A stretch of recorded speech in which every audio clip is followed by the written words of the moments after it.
Pope Francis chose the Basilica of St. Mary Major as the final stop on every journey, and ultimately the place of his final farewell. His funeral brought new light to a church already rich with memory, miracle, and meaning.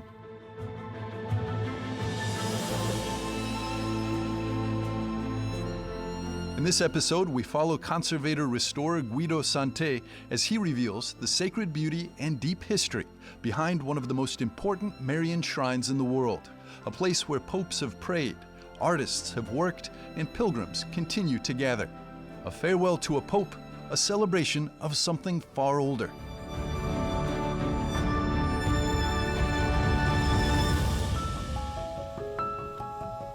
There was never an apostolic journey of Pope Francis that didn't begin or end with a visit to the protectress of Rome, the revered icon of Salus Populi Romani, housed in the Basilica of Santa Maria Maggiore. On the very first day of his pontificate, Pope Francis came here with flowers, and from that moment onward, every departure from Rome for a mission or return from a pilgrimage was marked by this same gesture of devotion to Our Lady Salus Populi Romani, which translates from Latin as health of the Roman people. During the pandemic, Pope Francis prayed fervently before this image for the health of all people and the entire world, even blessing the deserted streets of Rome from St. Peter's Square. At the end of 2023, as a sign of profound gratitude, he offered the precious golden rose to the Virgin. For Pope Francis, this icon was not just a tradition, but a spiritual compass guiding his entire papacy. And now this basilica has become the final destination of his earthly pilgrimage. But let's rewind together with Professor Guido Sante to the beginning to understand the roots of the basilica and why it's so beloved by the popes. Let's go back to the time of the Council of Ephesus, which settled the contemporary debate over the nature of Mary's motherhood by proclaiming the dogma of the Theotokos. While some argued that Our Lady was the mother of Christ's human nature alone, the Church ultimately pronounced her the God-bearer. The Basilica of Santa Maria Maggiore is traditionally believed to be founded by Pope Liberius, but it is to Pope Sixtus I that we owe the construction of this extraordinary monument of Christianity, precisely after the Council of Ephesus. The Council affirmed the divine motherhood of Mary. The Basilica, of course, becomes the first and most important Marian temple in the Western world.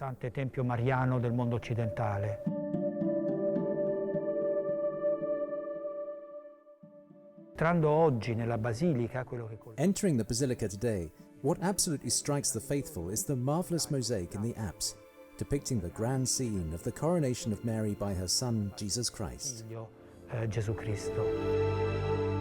The mosaic is the last masterpiece of the Middle Ages in Rome. The first Franciscan pope, Pope Nicholas IV, commissioned the work of art and even chose to reside at Santa Maria Maggiore rather than the papal palace. All of this extensive decoration is a monument and above all a testament to Franciscan devotion to Mary. In the center we see Christ crowning his mother, seated on a throne. The depiction is intriguing because at the feet of Christ is the sun, and at the feet of Mary is the moon, both crafted from the purest silver tesserae. Every surface is covered in gold leaf, featuring significant representations of St. Peter and St. Paul, given the location in Rome. Additionally, there are crucial depictions of the most important Franciscan saints, namely Francis and Anthony, commissioned by Pope Nicholas IV. In a tiny representation, Nicholas IV, dressed in red with a tiara, is on his knees, presenting himself to Mary and Jesus. This signifies that he was the pontiff at that moment. Below, along the lower part, flows the river of the terrestrial paradise. All known animals and plants of that time are meticulously depicted in small sections. Further down in panels are scenes illustrating the most important episodes in the life of Mary, a visual narrative within the basilica dedicated to Mary. The basilica is like a book that preserves the memory of Christian belief, represented in its images, mosaics, and statues. browsing through its pages reveals that what the first Christians believed has been faithfully preserved through the centuries, enduring until our time. È interessante che invece l'arco trionfale, immediatamente prima del grande It's interesting that instead, the triumphal arch, just before the grand apse, depicts episodes from the Old Testament. And there are, and it's a much older mosaic, dating back to the founding of the Basilica, so a mosaic from the 5th century. Similarly, on the aisles, there are numerous episodes from the New and Old Testaments, all in mosaic. There are the oldest glass mosaics and precious tiles covered in gold in Rome, making them the oldest Christian mosaics in Rome. I più antichi mosaici cristiani a Roma.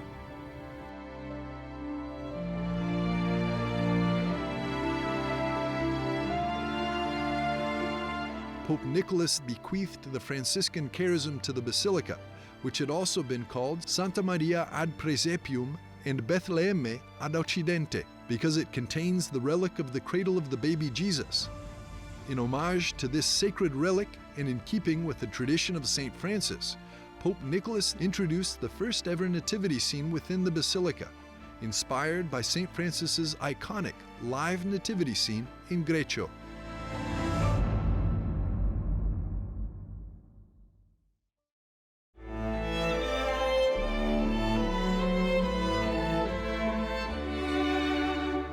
Stay with us to learn about the relics that are kept at St. Mary Major, the cradle of the baby Jesus, the first nativity scene, and the relics of St. Matthew the Evangelist and St. Jerome.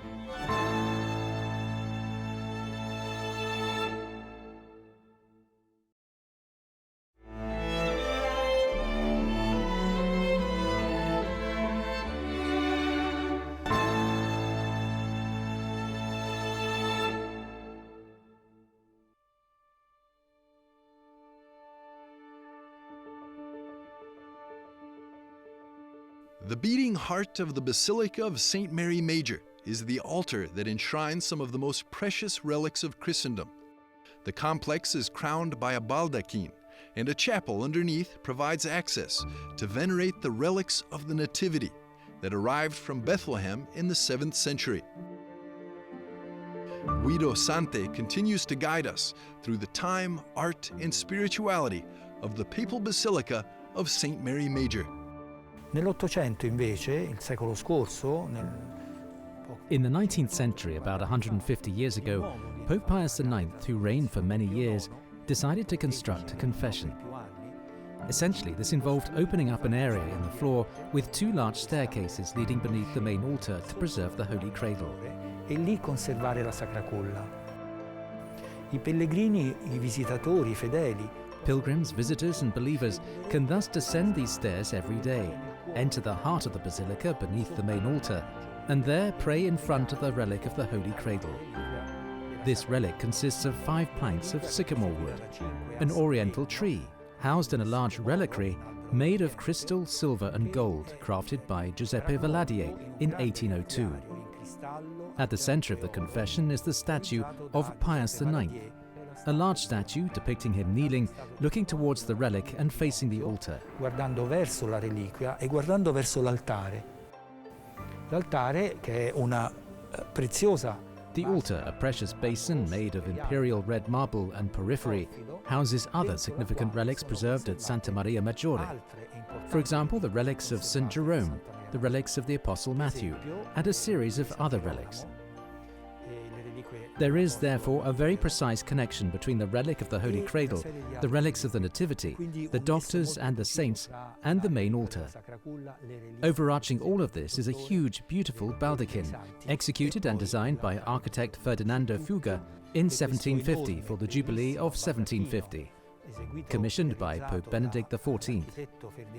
It echoes the concept of Bernini's baldachin at St. Peter's, but is no longer Baroque. Instead, it embodies the style of the 18th century, reflecting a taste for ancient art. The columns are once again made of porphyry and imperial marble, and all the decorations are in gilded bronze, reminiscent of St. Peter's baldachin, but with a completely different style. A ricordare sì il baldacchino di San Pietro, ma con uno stile completamente diverso. Every year on August the 5th, the Basilica commemorates its foundation with a snowfall of white rose petals, recalling the miracle of the snowfall that Pope Liberius discovered on the hill where the Basilica is constructed. According to tradition, Mary appeared to him in a dream and instructed him to establish a church dedicated to her, promising that he would find snow the next day. Era agosto, quindi doveva essere molto caldo, ma il miracolo fece che... It was August, so it should have been very hot, but the miracle caused it to snow here. Every year this snowfall is remembered. In the center of the ceiling, right above the confession of Pius IX, on August the 5th each year, a hatch opens. During the solemn mass commemorating the foundation of the Basilica, white rose petals and white flowers rain down, precisely to recall the snowfall that founded the Basilica by the will of Mary. Fondò la Basilica per volontà di Maria. St. Mary Major houses several chapels, including the Crucifix Chapel by Ferdinando Fuga. Notable among them are the Chesi Chapel, dedicated to St. Catherine of Alexandria.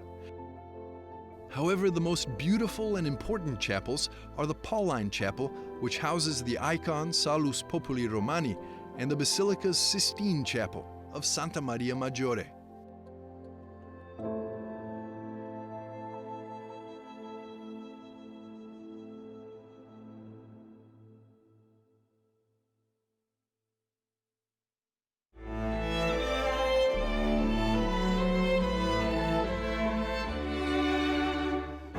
After the break, learn more about the first ever nativity scene and why the Basilica is also called Bethlehem in Rome.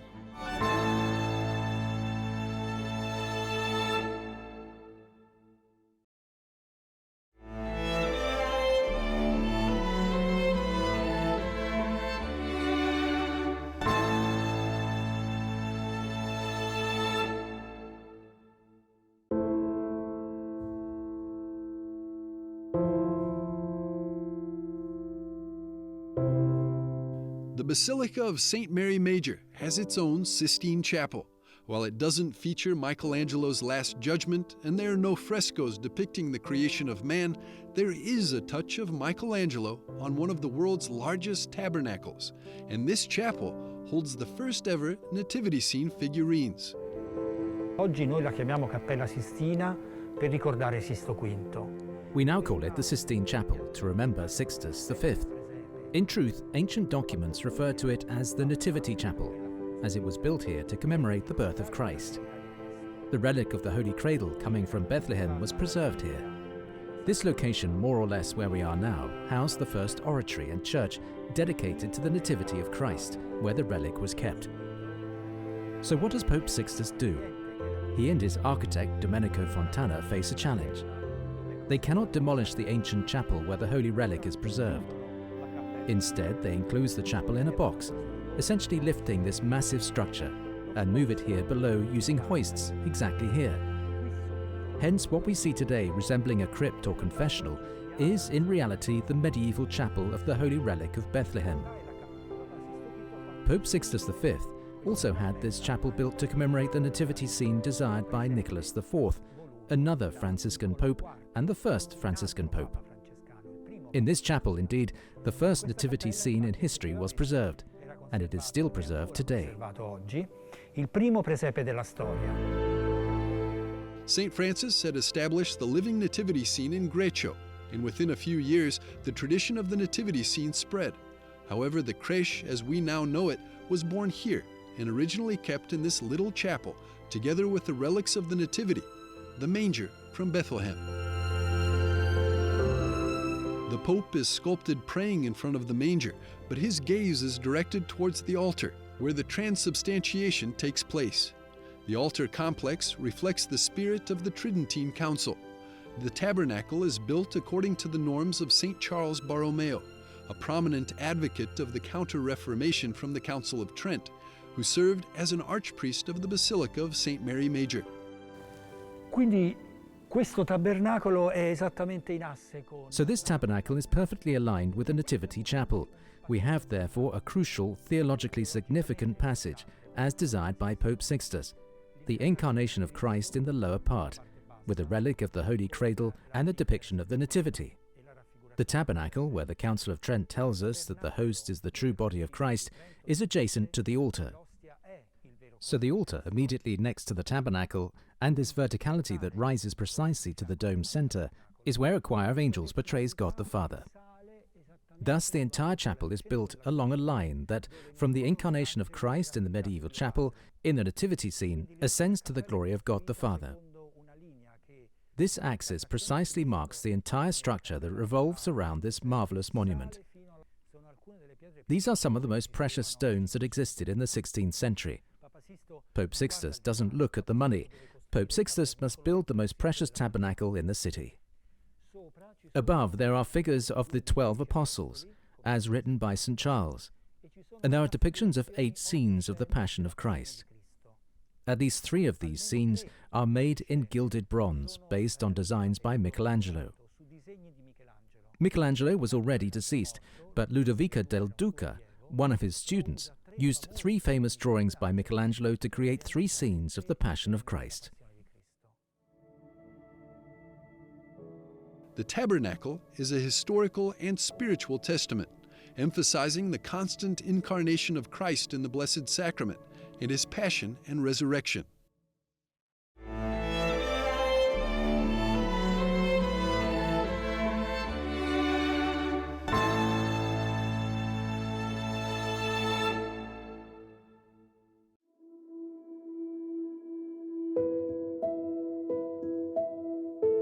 In 1613, Pope Paul V Borghese consecrated this magnificent chapel, located in the left nave of the Basilica of St. Mary Major. Constructed in a span of only 5 years, this chapel is a testament to Pope Paul V's profound devotion to Our Lady Salus Populi Romani. È un papa estremamente devoto alla Salus Populi Romani.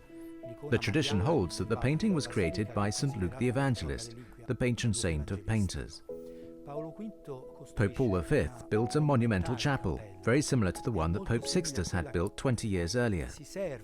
He enlists the help of a series of artists who had already worked in the Sistine Chapel, and who, in the meantime, between the Sistine Chapel and the Pauline Chapel, had worked at St. John Lateran, the Cathedral of Rome, for the Jubilee of 1600. Per il Giubileo del 1600. According to the expertise of Guido Santi, this chapel, designed by Pietro Bernini, the father of the legendary sculptor Gian Lorenzo Bernini, is considered the birthplace of the Baroque style. Gian Lorenzo, refining his skills as a young boy, played a significant role in constructing the Pauline chapel alongside his father. In realtà, in questa cappella In reality, in this chapel, we already find the first examples of what will be Baroque art, which will characterize all of the art of the 17th century, first in Italy, then in Europe, and later in South America and the rest of the world. The chapel is perfectly clad in marbles and adorned with large pilasters, made of a very precious marble called Broccoletto di Spagna. All the marbles used are extremely expensive. There is no room for thrift. Less valuable materials cannot be used, because that would not honor the icon, considered the most precious icon in the city of Rome. Salus Populi Romani should be remembered not as the health of the inhabitants of Rome, but as the health of the entire Roman Empire, meaning the entire Western world. Di Roma, ma la salute di tutto l'impero romano, cioè di tutto il mondo occidentale. The altar is a precious reliquary crafted from stones and gilded bronze. This opulence is dedicated to Mary and is evident in numerous small details. Typically, elements not visible to the public were left unadorned. But in this unique case in Rome, all the concealed elements are coated in gold. Tanto preziosa l'icona e il culto di questa immagine così importante. So precious is the icon that the veneration of this highly significant image led St. Ignatius to celebrate his first Mass here. Pope Francis, for example, is particularly devoted to this image. Pope Francis came here exactly at 7 in the morning on March the 14th, the first day of his pontificate, to offer flowers. 14 di marzo, il primo giorno del suo pontificato, a portare dei fiori. Pope Francis's devotion to Salus Populi Romani went beyond that of his predecessors. He honored the sacred icon with the gift of a golden rose, and as he once revealed in an interview with Mexico's Televisa N+, he wished to be buried in the Basilica of Santa Maria Maggiore. Today, his tomb rests here, making the Basilica not only a place of Marian devotion, but also the final resting place of the late pontiff. Papa Gregorio XV, Pope Gregory XV, Pope Sixtus, Pope Pius V, Paul V Borghese, Clement XI. From this point of view, Santa Maria Maggiore is a kind of small Vatican, precisely because many popes devoted to Mary wanted to be buried here and not at St. Peter's.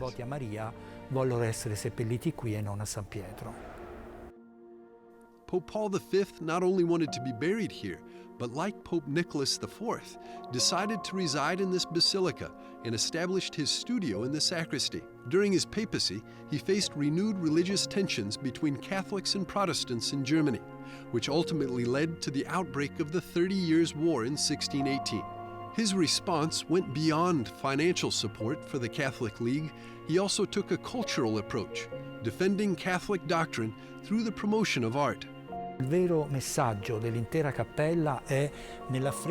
true message of the entire chapel is in the fresco at the top, in the lunette painted by Cavaliere d'Arpino, who was at the time the most important painter alive in Rome.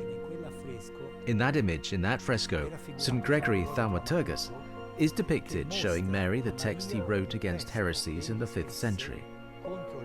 Pope Paul V precisely chooses this theme of St. Gregory Thaumaturgus and his text against heresies in the Middle East to create a cultural and theological connection between the heresies of the new heresies, namely those of Luther, which in those years had created so much confusion in the Western Christian Church. Nella Chiesa cristiana d'Occidente.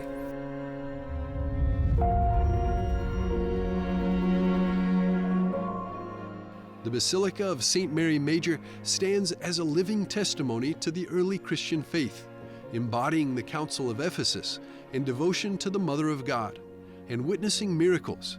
It holds physical evidence of Jesus' humble birth, early depictions of Our Lady, and is the resting place of St. Jerome, a doctor of the Church. The Basilica is a significant site for the Council of Trent and a showcase of fine arts by Michelangelo, Bernini, and Baroque pioneers.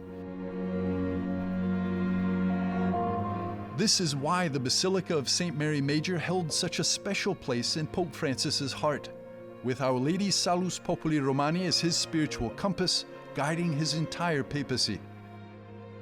Today, his tomb rests here, making the Basilica not only a Marian shrine, but also the final resting place of Pope Francis.